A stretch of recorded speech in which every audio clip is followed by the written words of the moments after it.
So Minneapolis 2040 has a goal. It's for us to be an inspiring city, growing in equity, health, and opportunity.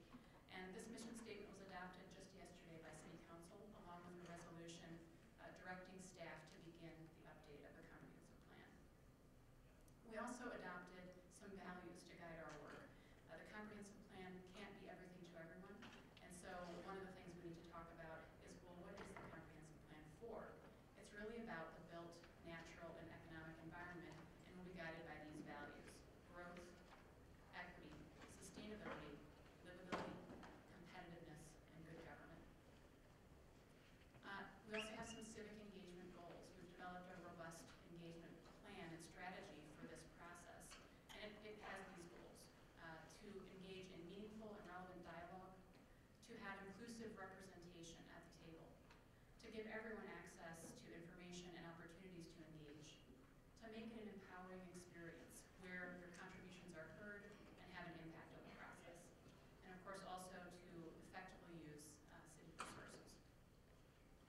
So today is our public launch, April 2nd. The website is now live, Minneapolis2040.com. I believe it's on the board there, as well as me stating it here. You can go to the website and find out all about it, and you can also log your thoughts on big ideas for Minneapolis. Today's session is really about engaging for the first time on these topics. Our session, Big Ideas on Growth, is one of those comprehensive plan values. Please feel free to tweet during the session, after the session, what are your Minneapolis big ideas. I've left both our Twitter handle and the hashtag on every slide in the following presentation, so do please feel free to tweet. And with that, I'll scoot over to presentation number 1. You know, before I start, can I ask my fellow presenters, just so that everyone knows who you are before we start, just come on up here and introduce yourself, and then we'll get started on mine. Oh yeah. Good morning. My name is Joy Marr-Stevens. I'm the Manager of Equity and Inclusion for the City of Minneapolis. Good morning. My name is Ying-Lin Fan. I'm Associate Professor at the Humphrey School of Public Affairs. Thank you, guys. So, again, I'm the Director of Long-Range Planning for the City of Minneapolis, and what I'm going to talk about is really the fact that we are going to grow. As we look back to the year 2000, which is what you see here, and I'm sorry that's not a little bigger, we have already added about 30,000 people since 2000, 30,000 residents to the city since 2000. And that trend line, I'm sorry, this is not moving forward. Oh, it's going very slow, I apologize. I just skipped a slide. I'm sorry, guys, I don't know why it's set that setting. All right. So you can see that trend line continuing. So we've added 30,000 since 2000, and looking out to 2040, which is what this plan is all about, we're going to add another 50,000 according to regional projections. We actually think we might exceed that growth, and the city's goal is more like 500,000, or as the mayor likes to say, 500,001. So we're growing. Some areas of the community have grown more dramatically than others, and so our goal is to support that growth, that strong growth in some areas, but also to think about how future growth can be inclusive and benefit everyone. So just a few examples. I'm going to run you through quickly, and I will move quickly because there's a lot of slides, and I want to get to conversation during the session. East Downtown. So in 2000, you see it's really largely filled with surface parking lots. Our riverfront was parking. 15 years later, massive investment and development activity have transformed this into a livable and vibrant place for people. And that means a landscape like this turning into something that looks like this, where we reclaim our riverfront, we start to think about really civic placemaking and really making the city a place for people and activities. The same thing happened on the west side of downtown. You see here in 2000, again, a lot of surface parking lot. There was a significant vacancy in the warehouse district. Now we have the ball field over there. The North Loop has become one of the hottest neighborhoods, not only in the city, but in the country. And then it gets filled with restaurants and activities and major transit investment. I wish I could move these slides a little more quickly, sorry.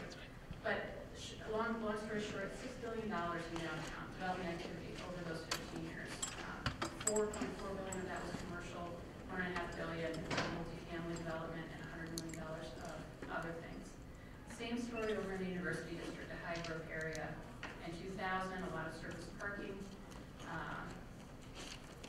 Fast forward to 2015, major development, $1.5 billion over the 15 years, of which it's about half and half multifamily and commercial development. The Greenway, my third example of a high growth area. In 2000, that rail trench was really a blight. It was abutted by vacancy. There was a lot of crime in that area. Fast forward to 2015, implementing the Midtown Greenway, which is the bike superhighway, has turned that into an asset and led to nearly $1 billion worth of development activity around the edges. $760 million over the 15 years in the Uptown Greenway area. But that's not the whole story. So those three high growth areas in the green circles are on this map, along with two areas that have been identified by the region as areas of concentrated poverty. And I want to say here that poverty, according to the regional definition, is very different from poverty according to the federal definition. The federal threshold, I believe, is around $23,000 for a family of four. The region wanted to be more inclusive about their definition of low-income families, and so they say the regional definition is 185% of the federal, or around $44,000 for a family of four. Within these areas, 40% or more of families are living in poverty by the regional definition. And so those areas have a story to tell as well.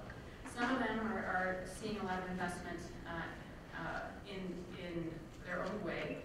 Midtown Phillips, which has the hospital complexes, has seen substantial development and substantial investment since 2000. In fact, you see, again, surface parking lots turning to green, multiple new developments, particularly around the Greenway. And that area has also seen significant commercial development, including Midtown, I'm losing my thought. Help me out, Paul. Where is Paul? Joe. The Exchange. Midtown Exchange. Thank you. I got it myself. So anyway, in that area, $519 million in 15 years is the Midtown Phillips alone. In all of Phillips, it's $800 million, but a huge chunk of that is in Midtown Phillips alone because of the hospital, the Midtown Exchange, and other activities. But, you know, looking across that whole area of the area of concentrated poverty in the south part of the city, you know, that constitutes almost half of the investment for that whole area. There are three spikes there in Cedar Riverside, Lowry Hill East, and Midtown Phillips. But there's a lot of neighborhoods that didn't do so well and didn't see that kind of investment. So, you know, the percent change in estimated market value, this is really looking at, well, have property values changed? This tends to be an early indicator of gentrification, and you can see that the significant investment in that south side of the city, you're starting to see those property values go up over 15 years. Up in the north side, we've actually seen some depreciation. Those bring different questions to the table, either about affordability and gentrification, or about stabilization and growth. So looking north for just a moment, this is Falwell. So in 2000, Falwell has been home, and today Falwell has been home to lower income families, largely a residential setting, nearby schools and amenities. But as many of you know, not only was the foreclosure crisis a huge hit for North Minneapolis, but the tornado that struck, you can see the path of the tornado, in fact, still today in the aerial because the tree canopy is missing. These were huge hits and has resulted in significant investment to just stabilize that area. Still, there are assets to be leveraged here. The Performing Arts Magnet, the park development is coming around Lowry and Penn. So this is the sort of thing we want to look at in terms of future opportunity. That entire north area of concentrated poverty saw about $724 million of investment over those 15 years, about half and half commercial and multifamily. But when you look at the scale of that investment and the density, in terms of permit density, permit value per acre, downtown is the clear outlier. Of course, downtown is our central core district. Obviously, it has the most dense development, so it's not unexpected. But when you look at that and the other two high growth areas I showed, Greenway East and University, Just those areas compared to those entire, multi-neighborhood areas of the concentrated property in the south and in the north, the levels of permit activity are much, much lower. So in terms of growth and equity, some questions that come to mind are environmental justice. We are exploring green zones of the city, gentrification, affordability, or mixed income neighborhoods as a topic, access to opportunity, and access to investment, which is a crucial one. Inclusive growth is what we're seeking. Inclusive growth benefits all members of the community. It eliminates barriers like poor infrastructure or regulations or poor services that could be a barrier or exclude people or places from participation in growth with them not even having a chance to start. It promotes a diversified and competitive economy, opening up new sectors. Now, new sectors of the economy are great places to grow jobs. The green economy is one of those opportunities. Inclusive growth supports high-tech and low-tech innovation and entrepreneurship. It promotes an equitable financial environment because financing often plays a role in how exclusive growth will be. It grows and stabilizes government revenue to sustain public goods and the public interest. And of course, it contributes to creating healthy, safe, connected, beautiful places for everyone. So growth topics we'll address in the comp plan. Obviously, how are we going to manage growth? How are we going to make complete communities, schools, nutritious food, access to transit and opportunity? How are we going to make a sustainable city? How will transportation and land use play a role? Equity, of course, and then implementation considerations. We need to be able to actually make it happen. So thinking about what Minneapolis will be like 25 years from now is why we're here today, and how our city can grow inclusively is what I'm thinking about. Please feel free to tweet or use the Twitter handle if you have some ideas to share with me. And I'll invite Dr. Newman up to speak next to the topic.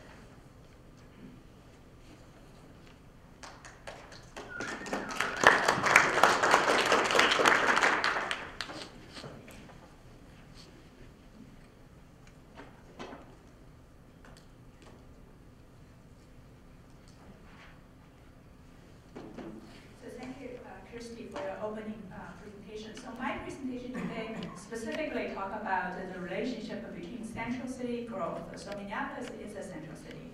So I'm going to talk about the relationship between central city growth and the regional transit system. So here I'm going to give you a regional perspective when it comes to central city growth. Many of you probably have seen this map. So this is the vision of future regional transit corridors. So as you can see that the Twin Cities region is really expecting exciting transitway investments in the region. And the idea is to build a system. So you may have the question that how building a regional transit system benefited the central city, benefited the city of Minneapolis. So because I'm a researcher and also I'm a really enthusiastic mapper and data visualizer, so I'm going to show you a lot of maps here. So when it comes to the question, how does the regional system benefit the central city, I wanted to show you the concentration of unemployment in the region, as well as the concentration of job vacancies in the region. When it comes to connecting people to jobs, typically what we have done is visualize where people live and visualize where the jobs are. So this is actually the first attempt we did where we got job vacancy data from the Minnesota Department of Employment and Economic Development, Minnesota DEED.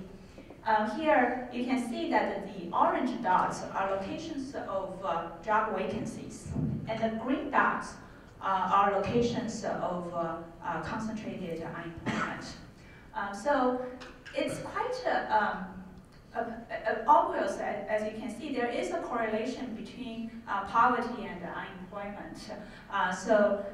The previous presentation, you see the two major areas of concentrated poverty, and those two areas also have concentrated unemployment. And in terms of job vacancies, so you can see that those a significant concentration of job vacancies actually scattered throughout the region. And especially if you look at the southwest part of the region, the so-called Golden Triangle area, there are significant amount of job vacancies. it is very important that we connect the unemployed people to job vacancies, because connecting them to extra jobs may not necessarily mean job opportunities for them, right? Those extra jobs already have people, working. So here, as you can see, what is nice is that the planned transit corridors, the green line extension and the blue line extension, appear to make important connections between the unemployed population and the job vacancies. To further illustrate the impacts of future transit corridors, here I wanted to illustrate you the accessibility maps. It's important to distinguish mobility and accessibility. So accessibility is about access to major opportunities, major destinations. Mobility is about traveling fast. So you may have a very good mobility, but may not necessarily have a very good accessibility. And accessibility is the most important part when it comes to land use and transportation goals. So here I'm showing you two maps. One on your right side is the future accessibility map, and on your left side is the current accessibility map. The future accessibility map here is the darker green color illustrated that a greater number of job vacancies accessible within 45 minutes of transit travel. So here we're only looking at transit-based job vacancy accessibility. Now, looking at those two maps, it's kind of difficult to see the differences. So in order to better illustrate the differences, I created this map. So here, this map illustrates specifically accessibility changes.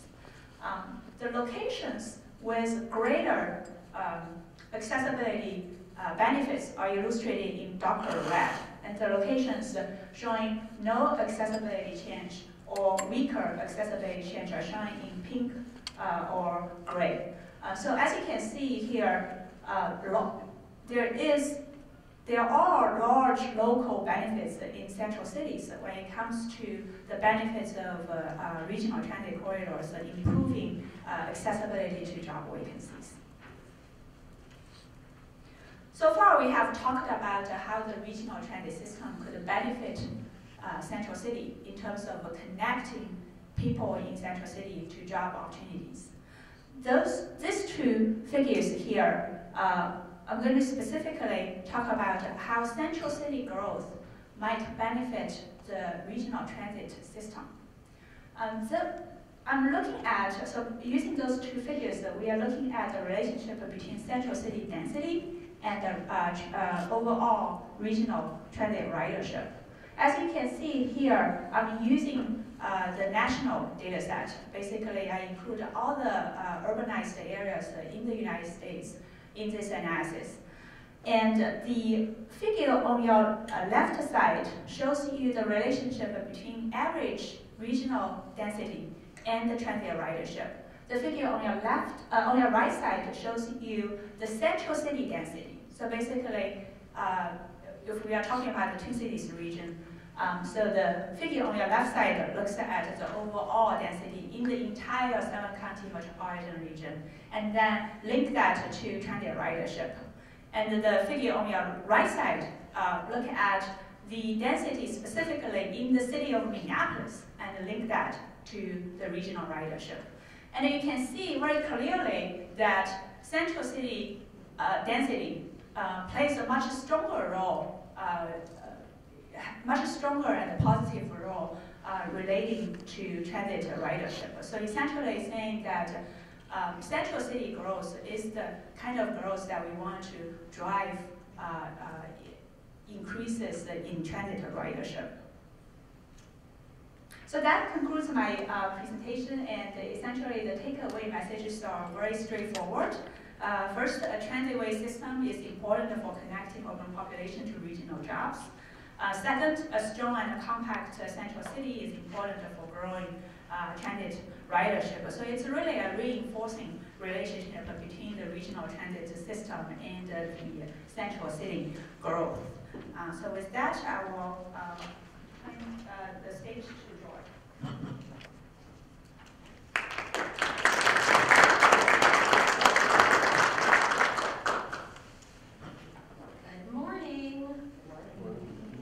we were set up we gave you the impression that we were going to talk for 45 minutes, which means I would be talking for like 30 minutes right now, and that's not going to happen. So, which just means more time for you to ask questions and to engage us and engage one another. So again, my name is Joy Marsh-Stevens. I am the Manager of Equity and Inclusion for the City of Minneapolis. It's a brand new role that the city created actually in Mayor Hodges' 2015 budget. She created 2 roles with the same title. My focus is on the city enterprise and how we as a city can bend the dial as it relates to racial equity, and I have a counterpart who actually oversees the Minneapolis Promise Zone, which is basically all of North Minneapolis. So for those of you who are not familiar with Promise Zone, it's a federal designation that the city has to bring more opportunity to that specific community through leveraging partnerships and giving preference points in securing federal dollars. So that's my little commercial for my counterpart, Julianne. And equity, did you put this in the presentation?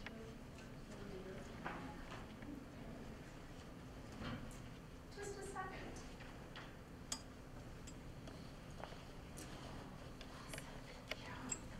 All right, so why the focus on equity? Actually, as we've talked both about the growth and some of the presence of concentrated areas of poverty in the city of Minneapolis, largely what defines that those outcomes we're finding are very highly racialized, which is probably not news to the people that are here in the room. So because we have, as a city, the desire to really advance racial equity and actually move towards the sort of city that is a place that is inspiring, that focuses on health, equity, and inclusion for all, we have to keep race and equity in the center of the conversation that we're having. We don't want to build plans and think about a 2040 city of Minneapolis that leaves anybody behind. And so in order to make sure that everybody's on the boat and everybody has the opportunity to benefit from the growth and the economic vitality of our community, we have to remember to keep that racial equity lens at the forefront of the work that we're doing. And because our population, not only is it growing in the city of Minneapolis, it's growing largely because we have a growth in our communities of color. We have a larger population of immigrants, and that trend is not likely to change.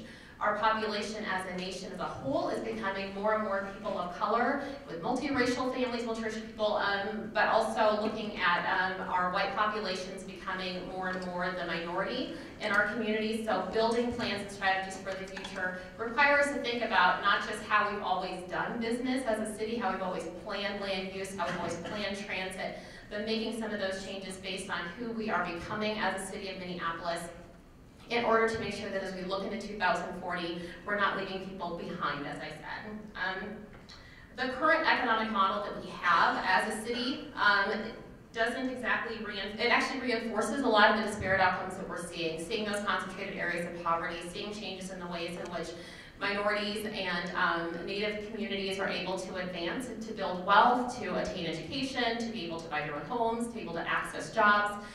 The systems that we have in place right now don't exactly create those opportunities, and so our comprehensive planning process is just one more of those places where we're more thoughtful about how we take these existing systems, understanding how they work, and apply a racial equity lens to the work that we're doing.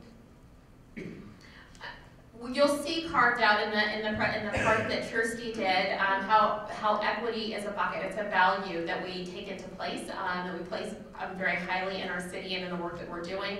But I'd like to offer the thought that equity is not a separate conversation. Equity is a thread that we weave through all of the work that we're doing. When we think about resiliency, when we think about competitiveness, when we think about being the sort of city that prioritizes good government, equity has to be at the center of those thoughts. It's how we define our progress. It's how we actually meet the goal of becoming the sort of one Minneapolis that we strive to be. Yes, we're talking about equity as a value in our comprehensive planning process, but I also want to lift up the fact that equity is at the center of the work that we do every single day in the city of Minneapolis. So being one Minneapolis means that we take very seriously the disparities that our communities of color and Native Americans face. We strive on a daily basis to eliminate those disparities so that all Minneapolis residents can participate and prosper. And I'd say not just residents, but those people of color and Native Americans who choose to do business in the city of Minneapolis. We want to make sure that we have the sorts of systems in place that allow them to prosper and to do the very best that they can. So basically, what does that mean? So essentially what that means is we're looking at our racial inequities in areas like housing, education, income, and health, and we're making sure that we're addressing those inequities where they exist and eliminating them. We want to ensure that all of the people, regardless of circumstance, have the opportunities for success at every single stage of life. So we look all the way from the cradle to cake cabinet that comes out of Mayor Hodges' office, all the way up through planning and programming that we have around our seniors and others who live in the city, because we want to make sure, again, that we're eliminating those disparities where they exist. We want to build equitable systems and policies that lead to a high quality of life for everyone that lives here. We want all of the people to have access to the essentials, such as housing, education, food, childcare, and transportation, which isn't just about building it, but actually making sure that people have the ability to access that housing, access those jobs. So it's not just enough to create jobs, but we also need to make sure that our transit models, for instance, support people who need those jobs getting to the jobs. We want to make sure that our residents are also informed and see themselves represented in our city government and have the opportunity to influence decision making. So sessions like today, this conference, is one of those key ways in which we actually expand the table, invite people in. We want to hear from you, utilizing tools like our Minneapolis 2040 website as a place to engage community. We absolutely want to hear from all of the voices of people who decide to make Minneapolis their home or decide to be the sort of place where they want to build their business. And it's not just about those who make the decision to get up on a Saturday morning when it's really cold, colder than it should be in April, and come down to the convention center, but it's also for those people who don't make that choice, people who don't feel like that this is the sort of place where their voices can be heard. So in as much as we can build the sorts of systems that allow people to participate and encourage those, your neighbors, your friends, others who maybe don't generally show up and to places like this to actually make sure that their voice is heard. So send them to the website if they're disinclined to come join you this morning.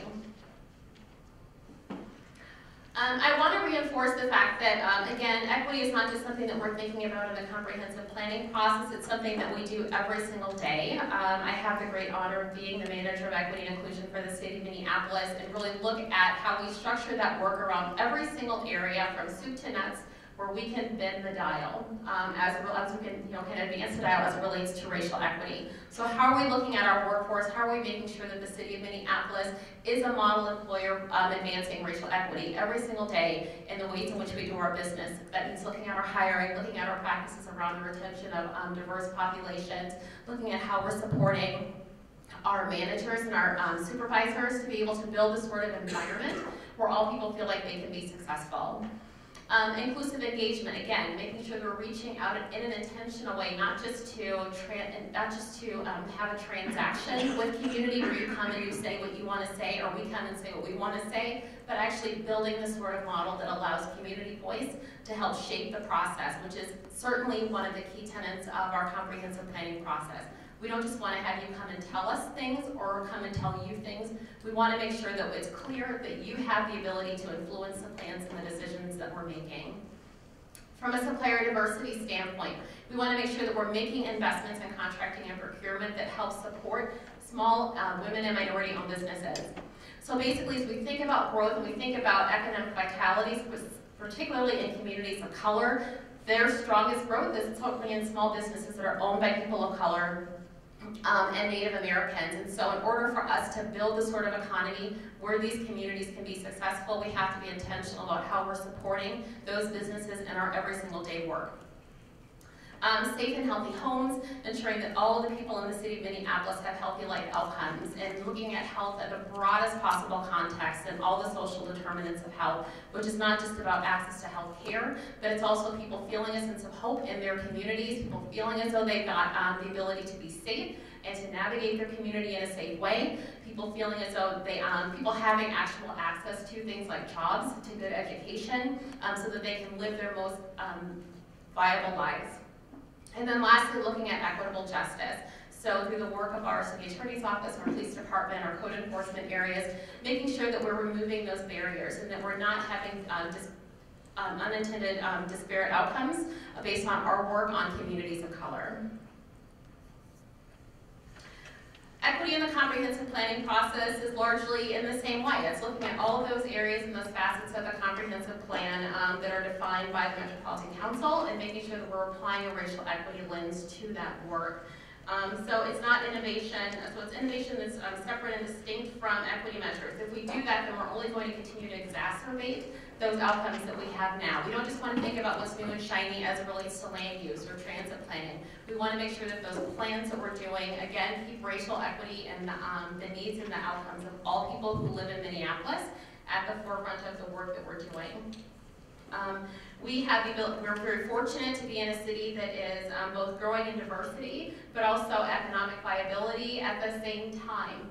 And so we want to make sure that our comprehensive planning process is an opportunity to align all of that so that the stakeholders, so that all of our residents and stakeholders in our city have the opportunity to actually benefit from this growth in an equitable way. So when we think about land use, when we think about transit, when we think about housing, we want to make sure that that planning, again, reflects the changing demographics that are in our city. So Kirsty mentioned the piece around gentrification. That means that as we're looking at bringing expanded opportunity to those areas that don't currently have them, we don't want to price people who choose to make those communities home out of the market. We want to make sure that we have access to affordable housing in the places where people choose to live and to build their community. And recognizing that housing models are changing because the needs of our communities are changing. Recognizing that we have needs for multifamily housing. Recognizing that we have the needs or that people choose to live in areas that maybe on the outset look like they're areas where we want to spread people out from a diversity standpoint, where people choose to live where they are. So how do we actually make place-based decisions to invest our resources and support those individuals who choose to live where they choose to live? So essentially looking at equity as the superior growth model, which is something that we hear often from an organization called PolicyLink. So looking at equity as a superior growth model means thinking about things about rebuilding our public infrastructure, building it based on who lives here today and who's coming in the future, not on who we've always been. It means growing those new businesses and those jobs, particularly for those, again, minority-owned businesses that are in our community. Not only are they more likely to hire people of color, but they're also growing at a much faster rate than white-owned businesses, and they are the bedrock of many of our communities of color. It means we want to make sure that we're preparing all of our workers for the jobs that are coming in the future. And so how can we, as we're thinking about where we're creating space and opportunity for new business growth, again, building that transit infrastructure, how are we making sure that those individuals who need access to good quality jobs are gaining the skills that they need in order to be able to be effective in a 21st century workforce? So lastly, the equity big ideas. I will say, as manager of equity and inclusion, as a member of our city's comprehensive planning steering committee, I'm very, very interested and excited to know that we're going to have a conversation today, that you'll have the opportunity to share your big ideas, that we can help take back and help to inform the work, not just for what we're doing in the comprehensive planning process, but certainly for the work that I lead in the city every single day around racial equity. So thank you.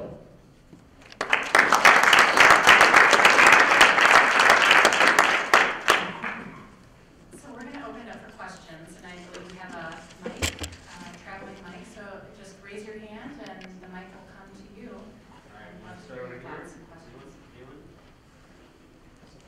Moving on. You can.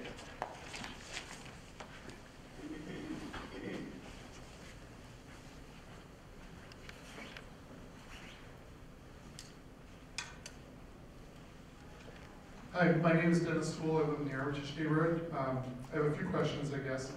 You mentioned that we're looking at a population growth of up to 500,000 people.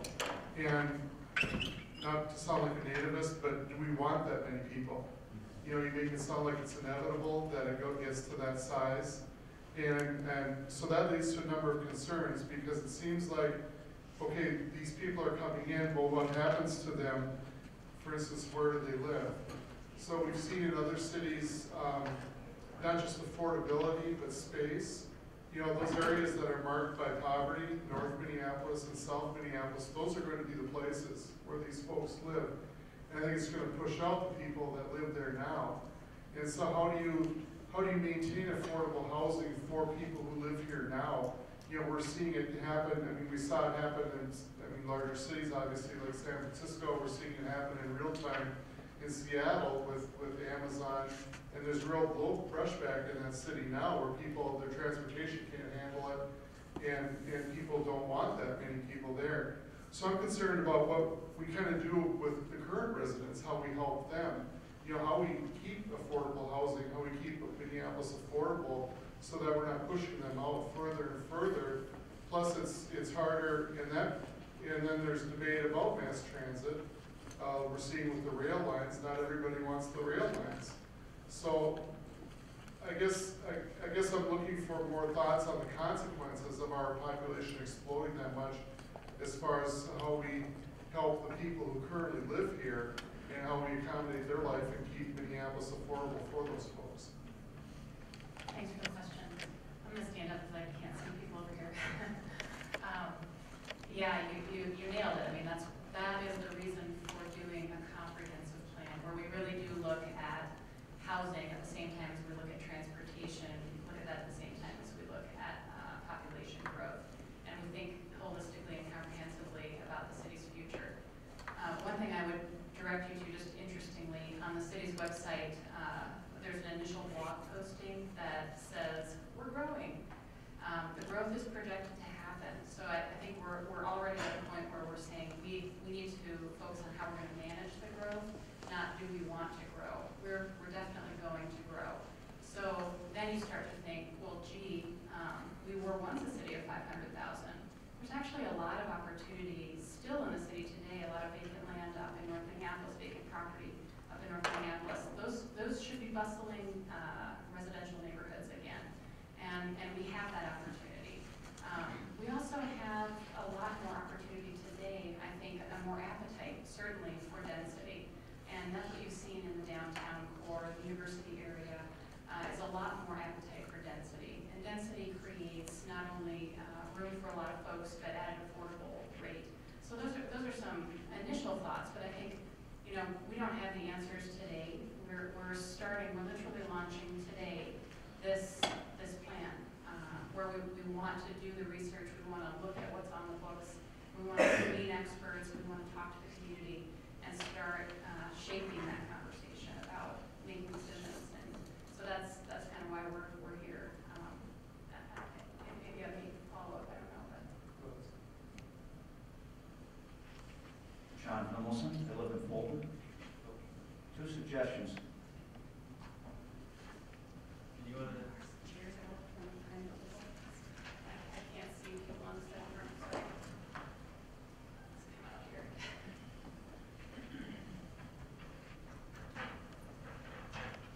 Sorry. So I just want to respond quickly to the previous question. I think you raised a very legitimate concern, that is that, you know, gentrification possibly pushing the existing residents out. I happen to be doing field work around the country about the transit systems this year, and I've been to Los Angeles, been to Houston. And those are the cities that have grown, have developed auto dependence already, and they are actually looking at investing in rail transit system. I mean, I don't think it's necessary to have rail transit, but I think it's important to have a high capacity transit to to have smart growth, to where we can grow, not necessarily increase the number of vehicles that are already on the roads, because our roads are already congested. So I just want to add that the high capacity transit is important. How we can have rapid buses, not necessarily slow buses.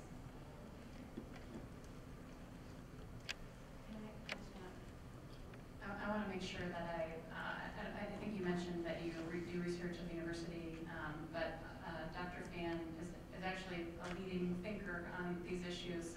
And I sit on the board of the Center for Transportation Studies, where she recently presented, and the work has been significant and influential. And so I just want to let you know who is talking.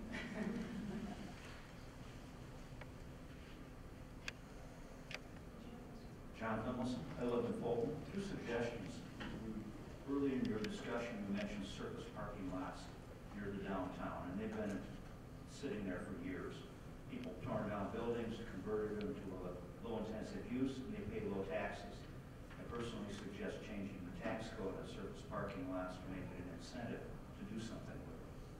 Secondly, I live in the far southwest corner of the city. Compared to when I moved in 1980, it's become much more affluent. And to follow the affluency of the residents, many more service industries have come in. However, very few of those workers in those industries can afford to live in the area. And something either has to be done to improve transportation so they can more readily get, if you're a restaurant worker and you close it and get out at 2 in the morning, where's the transportation? The other thing is to change the zoning code to incentivize low-income housing in areas that really don't have it. Those are my thoughts. Thank you. Those are all great thoughts, and I want to let you know that we have planners in the room who are taking notes so that, these are all things that we've discussed as well. And I did want to note, we would love for service lots downtown to all become dense development and hopefully not be underdeveloped. And the ownership is quite differentiated among them. Some are small family businesses and others are more speculative or being held for development. But I can't respond to all three of those, but does anyone else want to? So I personally, I definitely not an expert in affordable housing, but when I talk to people that do affordable housing, they often say that the affordable housing often cannot occur unless you require it. So I'm curious that, I think it will be a good opportunity that during this comprehensive plan that the city would have more progressive affordable housing policy. Yes, and that will definitely happen. In fact, we anticipate that housing will be one of the biggest topics for the comp plan. And we've formed staff research teams around our policy topics, and that particular research team is going to be led by Andrea Brennan, the city's housing director. There is significant work also happening at the regional level and at the federal level around housing policy. So this is an area where we anticipate a lot will be happening. We have talked about inclusionary zoning. The city is looking at that. There's a lot of ideas on the table, and it's something I think we will see a lot of progress on over the next couple of years. Hi, I'm Gretchen Nichols. I live in Seward, and I work for the Local Initiative Support Corporation of LISC. We've been spending a lot of time working on racial disparities and trying to figure out how to manage these dynamics in our communities, particularly in low-income communities. And we're watching trends of a diminishing middle class and expanding upper class and lower class, or people of minimal means. And what we're seeing in the underclass sector is that people are not able to access opportunities for financing, for jobs. There's a variety of reasons that keep them down. And I really feel the city needs to look at more innovative ways to support people accessing opportunities, both through financing, through housing opportunities, utilizing land trusts, cooperatives, co-housing, different kinds of non-traditional housing types, looking at financing tools that are non-interest bearing for Muslim faith, or different strategies that help people access opportunities that currently cannot mobilize into these other opportunities in our society. So we need to find new tools.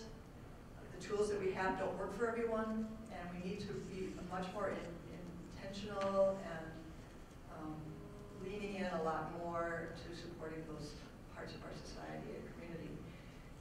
Transit is one part of it. I know that there's another big movement on driverless cars. There's all sorts of technologies that are emerging to solve all sorts of these issues.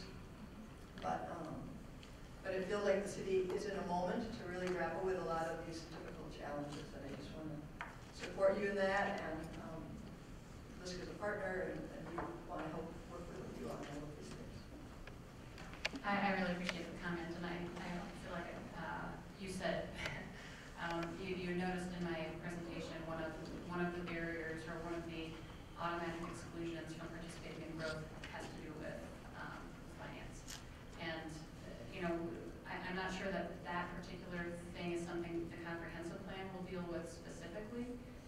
something that we need to be talking about and influencing the process by which maybe action can happen there.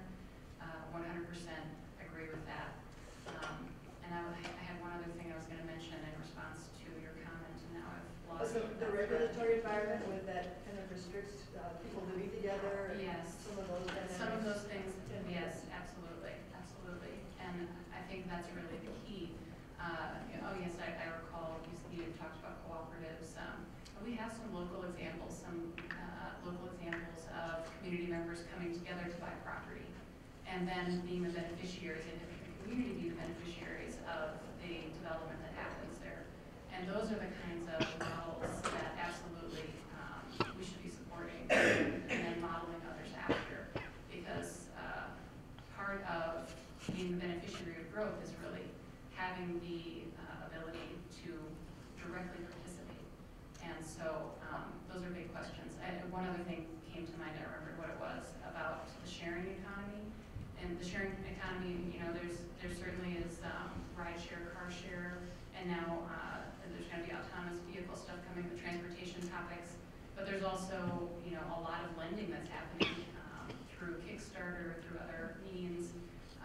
So I think there's still more to come on how really these new models of collaboration and sharing can start to contribute to those goals as well, and not just government. And I'd like to just add, yes, love it, everything you said about that.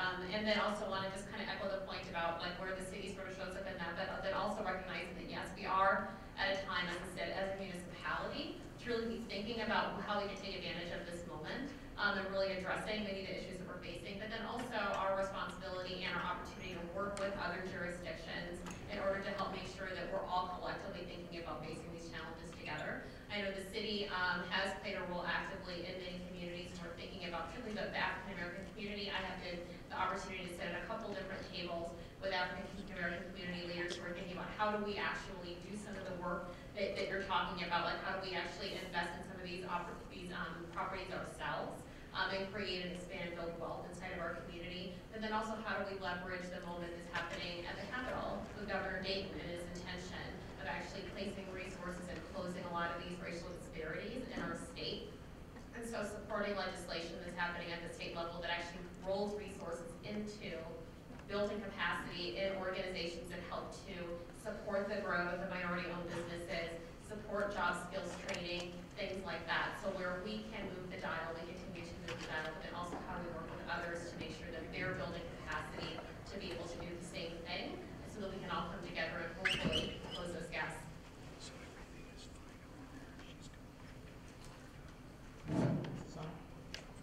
Right here. Hi, I just have a question, and I think you kind of led into my question around small business development. One of the things, I work a lot with small businesses, mostly on the subcontracting side.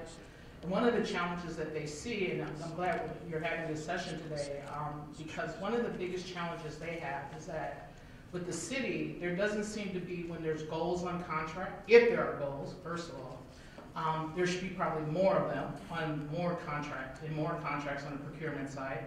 But it doesn't seem to be much accountability. Either whomever, the GCs or the prime that's working on those projects can kind of just blow it off. Well, we couldn't find any diverse subcontractors or vendors to work with, so that's the end of it. I think there are definitely, like I said, I've been working in small businesses for a long time, and they are out there, they're available, and I think the city needs to look at policies, tighten up on policies, and hold people more accountable when it comes to those policies that you put in your procurement procurement contracts and what have you. That will actually increase the participation, because it is realistic and it can be done. The US Bank Stadium, case in point, met all the goals on that project. But people were held accountable. They were meeting every month to come in and talk about what they had accomplished, and they blew those goals out of the water. So I applaud that group for doing it, but I think that's what needs to happen more and more to make people more accountable and give people those opportunities so that they can give those opportunities to people within their communities as well. Yeah, absolutely, and the city's actually undertaking a rather aggressive effort to look at our supplier diversity programs, how we both create opportunity, but then also it's afforded us the chance to look from beginning to end at our process across finance, our civil rights, contract compliance office, from CPAD, from a business supporting or economic development process, looking from beginning to end at all of those places where we can actually both understand the process, identify any unintended barriers for communities of color to be successful as businesses, and then removing them. So where does that look like an ordinance change? Where does that look just for a process change? Where do we need to add additional technology? That work is ongoing, and it's helping us better understand where we as a city are actually applying our procurement dollars towards supporting women and minority-owned businesses. Absolutely, I agree with you that setting goals and not enforcing them does not benefit those communities that we're attempting to access and attempting to expand access for. And so we definitely need to just set the goals, but then also put some muscle behind that. So agree that we can lift up the example with the Viking Stadium, but then look for even more of those opportunities. At the same time, coming out of our Civil Rights Department, our Director, Velma Corbell, actually organizes a best practices roundtable with other people who are working on procurement challenges like what we're discussing, from the state, from the Metropolitan Council, from Ramsey County, from Hennepin County, to look at where those opportunities exist. So how can we leverage best practices from what Hennepin County's doing, for example, around best value procurement, and where there are opportunities for us to bring some of those learnings back into what we're doing as a city enterprise. I just want to add one thing. I don't have much to add, but yeah, that was great. But I will say, one thing that's been very successful is when we issue a big RFP, and I'm thinking now of what happened with the stadium and also with the downtown East Commons with the park, is hosting an event so that when folks who are responding to that RFP, or generally the master consultant would be responding, just having an event so that they can be introduced to locals who could fill those roles. And for the Commons one, Velma helped us to coordinate that so that businesses could come and just meet and greet. Because in many cases, those big primes, they'll be forming their team and they want that local talent, and they don't know who they are. So there's more we can do there. Regarding equity, I think it's also important that not only focus on business development and economic development, but also workforce development. How we can create pipelines that,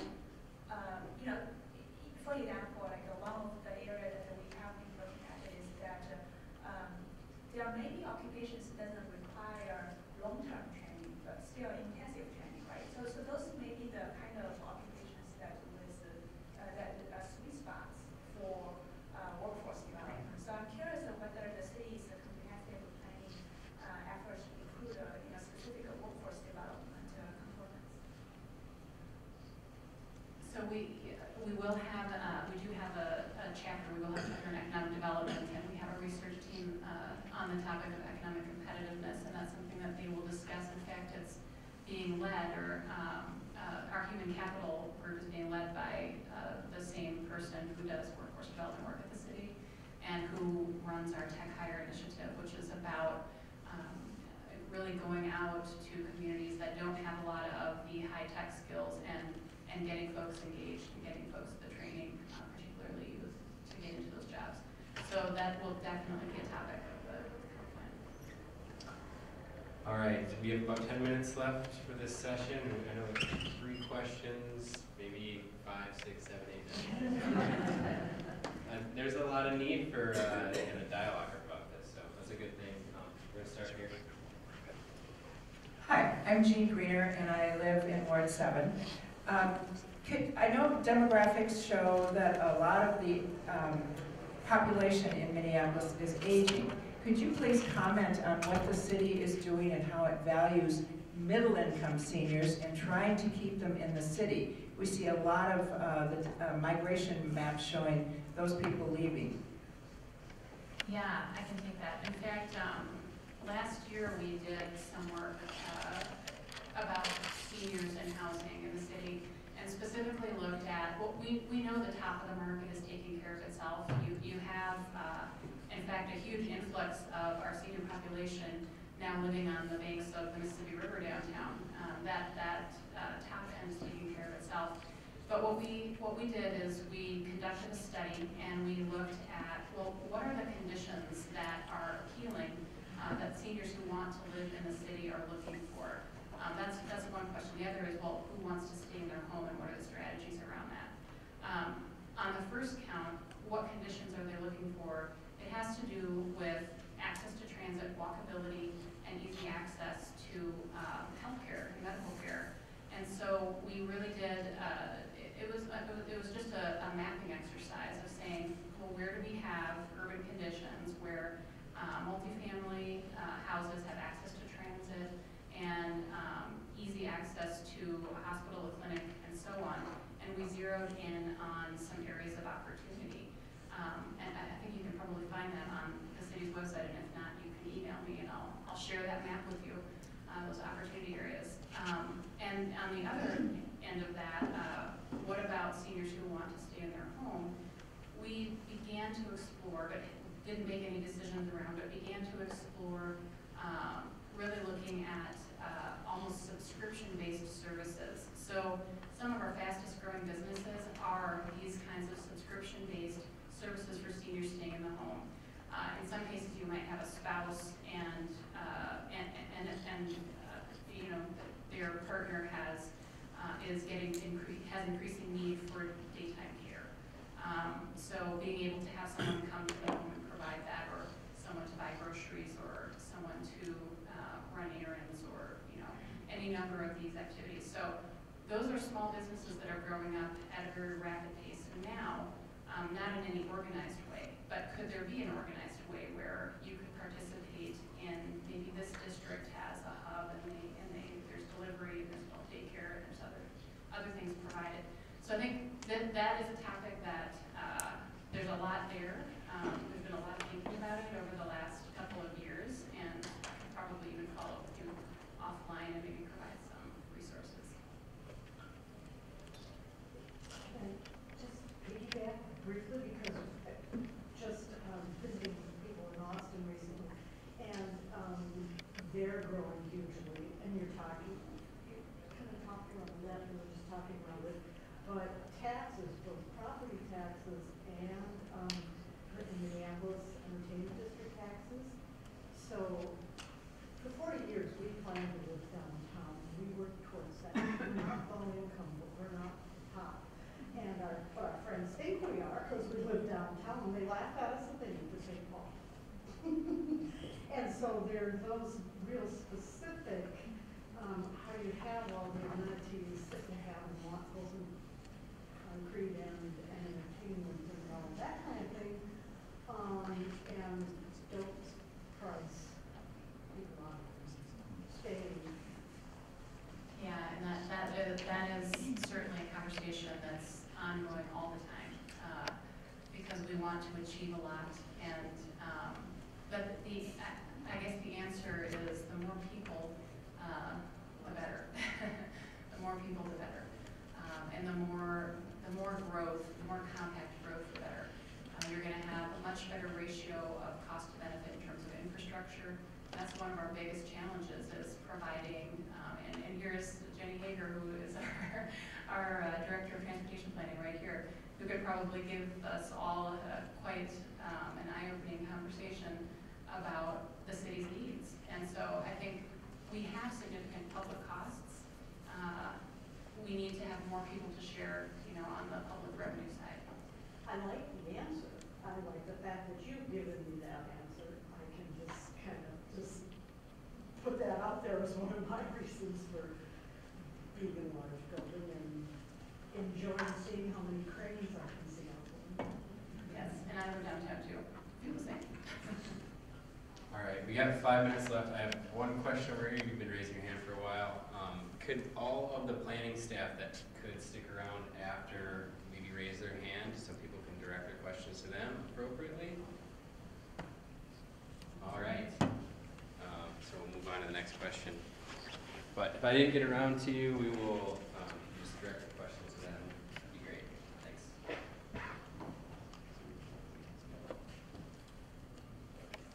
Hi, my name is Mustafa. I'm a long-time resident of the city of Minneapolis and live in the Whittier neighborhood. I guess my question is about the the equity department. You know, Minneapolis has been referred to many times as the tale of two cities and the large disparities that exist. And I would like to know what resources have been allocated to this new initiative to see that it becomes successful, and like what are the next steps essentially? Because there have been, you know, this One Minneapolis campaign is a wonderful, idealistic campaign, but also, you know, one person can't do this position essentially. What? Yeah. I'm doing it every day. So to your point, as far as resources that have been allocated to building towards the One Minneapolis goal, it's, yes, I am in the Office of Equity and Inclusion for the City of Minneapolis, but the work of actually meeting the goal does not belong to me alone. It belongs to all the people who work for the City of Minneapolis in whatever role they have. And so largely I see my role as a capacity builder and someone who's there to help support the innovation that lies deeply in the hearts of every single department that's inside of our city. So how do we help make sure that our community planning and economic development department has the resources that they need in order to be able to apply a racial equity lens to the work that they do. So it's a shared responsibility, meeting the One Minneapolis goal. I joined the city back in September, but this work in the city had begun long before I got there. The city actually has a long history of thinking about our challenges and the changes in the demographics of the people who live inside of the city. Does it mean that the disparities have all gone away? Clearly they haven't. There's a tremendous amount of work that has to still be done. But my presence in the city is not the beginning of that work. Nor does it mean that that work lies strictly inside the four walls of my office, thank goodness, because I would have quit a long time ago if that was the case. I'm very fortunate to be in a city with people who are very passionate about doing the work, and now it's a matter of really operationalizing the work inside of the city so that we all have the tools that we need in order to do the work well. So we have the ability to benefit from the innovation that happens in the city, but also through our partnerships with other jurisdictions, both locally and nationally, utilizing those best practices, bringing them into bear, and helping to shape them so that the people inside of our city, both residents and business owners, have the ability to grow and to thrive.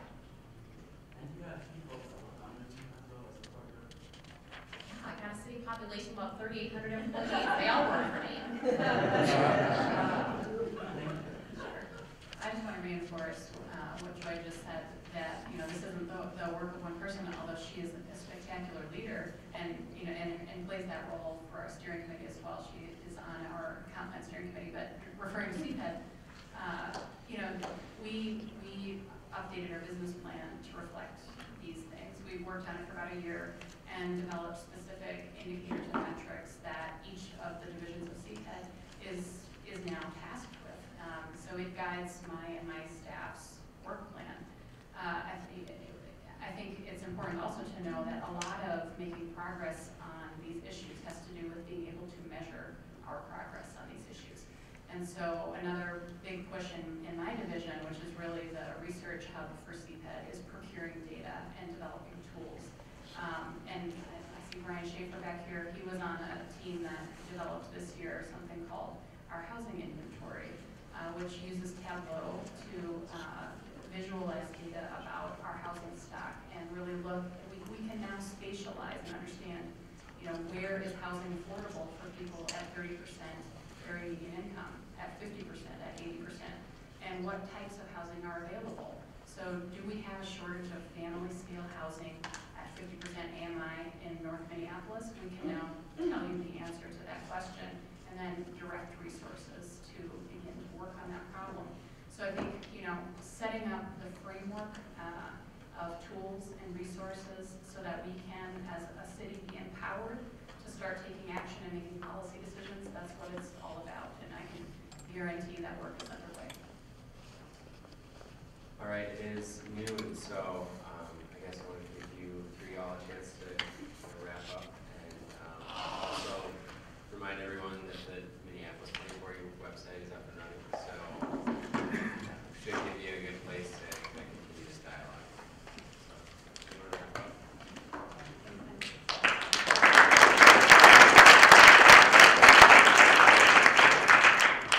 Thanks you guys for coming in. Please visit our website. Please tweak your big ideas. This will be our first glimpse at what you